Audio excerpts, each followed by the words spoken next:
கர்நாடகாவில் தனியார் பேருந்து தீப்பற்றி எரிந்ததில் 10 பேர் பலியாகி இருக்கிறார்கள். 10 பேர் தீயில் கருகி உயிரிழந்திருப்பதாக முதற்கட்ட தகவல் கிடைக்கப்பெற்றிருக்கிறது. கர்நாடகாவில் தற்போது தீ விபத்து அதிகாலையில் நிகழ்ந்திருக்கிறது. கட்டுப்பாட்டை இழந்து லாரி மோதியதில் தீப்பற்றி எரிந்த தனியார் பேருந்தில் சிக்கி 10 பேர் பலியாகி இருக்கிறார்கள். தனியார் பேருந்தில் பயணித்த 10க்கும் மேற்பட்ட பயணிகள் தீயில் கருகி உயிரிழந்திருப்பதாக முதற்கட்ட தகவல் கிடைக்கப்பெற்றிருக்கிறது. பெங்களூரிலிருந்து கோகர்னா நோக்கி சென்ற பேருந்து தீப்பற்றி எரிந்து இந்த விபத்து நேரிட்டிருக்கிறது. தனியார் பேருந்தில் மொத்தம் 25 பேர் பயணித்ததாக முதற்கட்ட தகவலும் கிடைக்கப்பெற்றிருக்கிறது. அண்மை செய்தியாக பார்த்துக் கொண்டிருக்கிறோம்.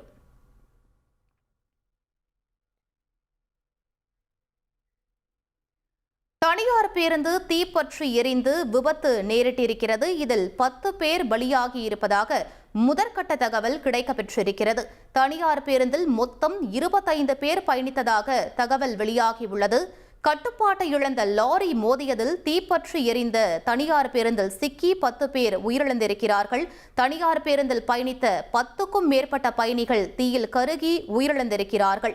பெங்களூரிலிருந்து கோகர்னா நோக்கி சென்ற பேருந்து தீப்பற்றி எரிந்து இந்த விபத்து நேரிட்டிருக்கிறது. அண்மை செய்தியாக பார்த்துக் கொண்டிருக்கிறோம்.